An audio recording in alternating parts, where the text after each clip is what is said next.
doing the impossible. And I did it quite a few times. Probably sending my son's Buzz Lightyear to space, convincing NASA to take an 18-inch plastic doll up to space for 18 months. But actually then, because how do you top sending Buzz Lightyear into space? I thought, I'm going to bring him home. So I phoned the director of communications at NASA. When are you bringing Buzz back? And there was total silence on the other end of the phone. He said, and I said, well, no man left behind, Ray. He said, you've got to be kidding. That was never part of the contract. I said, well, what do you do with the stuff that you take into space? And he said, well, we don't bring it all back. I was like, what? He said, we open the hatch and just push it out. I said, you can't kill Buzz. I said, if you kill Buzz Lightyear, I'll leak it to the world's press that NASA killed Buzz Lightyear. NASA agreed to bring Buzz home. That was my biggest success. We were all born creative. Remember when you were a child and you got the big toy for Christmas, it came in a huge box, but you played with the box, right? You used to ask why, and why again.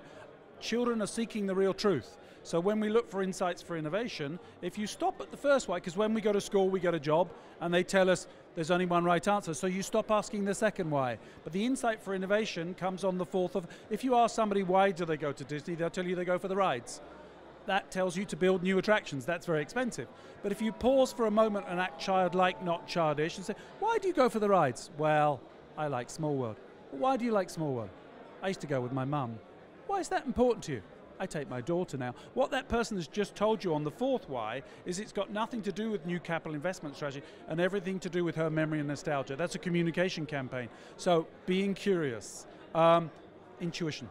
It's a remarkably powerful tool. You have 100 billion neurons here, you have 100 million here, but the decisions you as a consumer make every day, what clothes you wear, what meal you eat, where you go on holiday, what theme park you go to, those decisions are all made here, and I think sometimes we make, or try to make decisions up here, where actually here could be, empathy is huge, and the last one is imagination. You're born with it, but we still have it because we had the weird dream last night that we didn't want to tell anybody about. In the next decade, the four traits that you were born with, creativity, imagination, curiosity, and intuition, I believe will become the most employable skill sets of the next decade, simply because they can't be programmed into artificial intelligence. It happens to me all the time. I think it's one of the things that I would advise people to do is agree the success criteria at the beginning, in the middle, and before you present your ideas, because otherwise your boss asks for the pink idea, you work on the pink idea for 6 weeks, you go in to present this amazing pink idea, and your boss says, well, actually I was thinking blue. You're like, whoa. But very important to agree the success criteria all the way through. But there's one of the, so Virgin has this amazing model. They have 4 or 5 success criteria. One is this a strategic brand fit? The other one is it relevant to consumers? The problem with ideas are they're very subjective, right? You like t-shirts with lions and hats. I like black shirts. Our boss likes pink shirts. Guess what? We're doing the pink shirt. Is that the right idea for the consumer? Maybe not. But ideas are so subjective. So there's a tool I've created that takes all the subjectivity off the table by asking, is this relevant to our consumer? Not what do we think is the best idea? So the biggest barrier to innovation is time to think. We don't give ourselves time to think.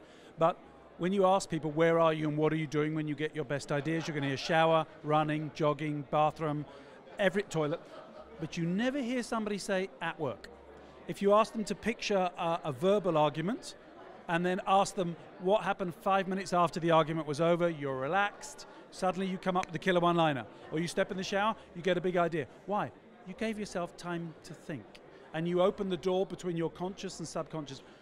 Our subconscious brain is 87% of our brain. So we're only working with 13% during the day. But the moment you stepped into the shower or went for a walk, this big idea comes to you. So how do you do that on demand? Well, we could bring showers to the offices, but that would be messy.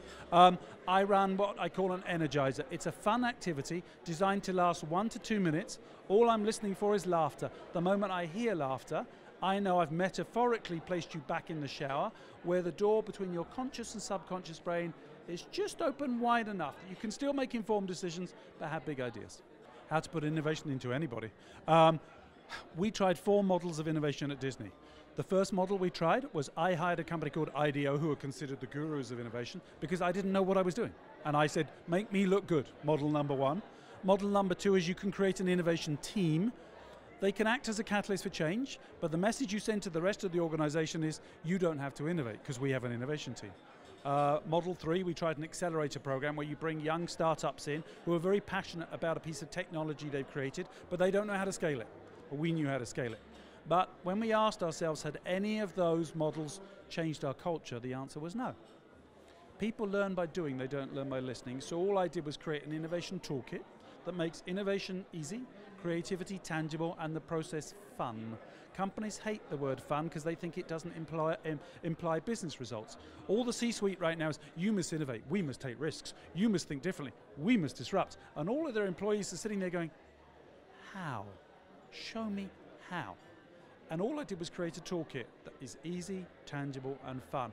Fred and Sally may have worked for you for a year or 20 years. There is no incentive for them to use this toolkit when you're not around. Culture changes if Fred and Sally do something you want when you're not around. So create an innovation toolkit, a tangible toolkit that makes it easy, tangible, and fun. So did Walt steal the idea from Disneyland? I went to Efteling in the Netherlands 3 days ago.